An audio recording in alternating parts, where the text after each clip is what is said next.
తన రాజీనామాను ఎందుకు ఆమోదించడం లేదో స్పీకర్కే తెలుసని కరీంనగర్ ఎమ్మెల్సీ కవిత అన్నారు. నేను లోకల్ బాడీ ఎమ్మెల్సీని నా రాజీనామాను ఆమోదిస్తే మళ్ళీ 6 నెలల్లో ఎన్నికలు నిర్వహించాల్సి వస్తుందని, అందుకే నా రాజీనామాను ఆమోదించడం లేదని అనుకుంటున్నానని ఆమె అన్నారు.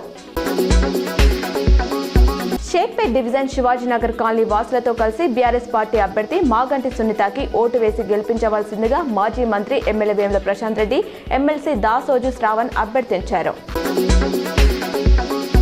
యువత మత్తు పదార్థాలకు దూరంగా ఉండి ఉన్నత జీవితాన్ని నిర్మించుకోవాలని జిల్లా పోలీస్ కమిషనర్ సాయి చైతన్య అన్నారు.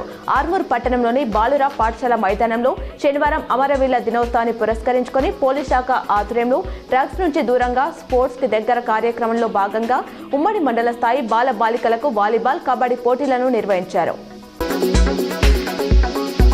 నిజామాబాద్ అర్బన్ నియోజకవర్గానికి చెందిన 36 డివిజన్ బీఆర్ఎస్ మాజీ కార్పొరేటర్ దాత్రిక పరమేష్ తన అనుచరులతో కలిసి శనివారం ఎంపీ అరవింద్ సమక్షంలో బీజేపీలో చేరారు.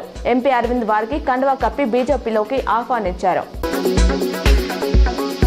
ట్రంప్ ఆంక్షలతో కాకావికలమవుతున్న ఇండియన్ స్టూడెంట్స్ కి మరో గండం వచ్చి పడింది. ప్రత్యామ్నాయంగా ఆస్ట్రేలియాను ఎంచుకుందామనుకుంటే అక్కడ లోకల్ నినాదం స్టోర్ అయింది. అక్కడ హెచ్ఈఐలో 50% పైగా అడ్మిషన్లు ఆస్ట్రేలియన్లకే ఇవ్వాలని ఆ దేశ విద్యాశాఖ మంత్రి జేసన్ క్లార్ ఆదేశించారు.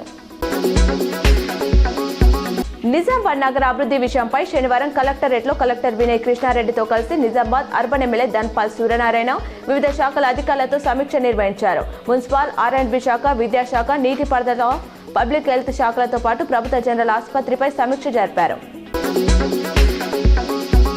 రాష్ట్రంలో పెట్టుబడులు పెట్టేందుకు ముందుకు రావాలని Canada high commission Christopher Cooter బృందాన్ని సీఎం రేవంత్ రెడ్డి కోరారు. Startups, education, advanced technology centres పెట్టుబడులకు అవకాశాలను పరిశీలించాలని తెలిపారు. France consul general Marc Lamy బృందం సీఎంతో సమావేశమైంది. హైదరాబాద్లో మరిన్ని పెట్టుబడులు పెట్టాలని వారిని రేవంత్ కోరారు.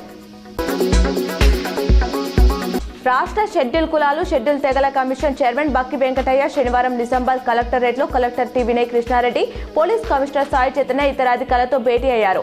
పోలీస్, రెవెన్యూ అధికారులు, ఎస్సీ, ఎస్టీ అభివృద్ధి సంక్షేమ శాఖల అధికారులు, కుల సంఘాల నాయకులతో అట్రాసిటీ కేసుల్లో పురోగతి ఎదుర్కొంటున్న సమస్యలపై చర్చించారు.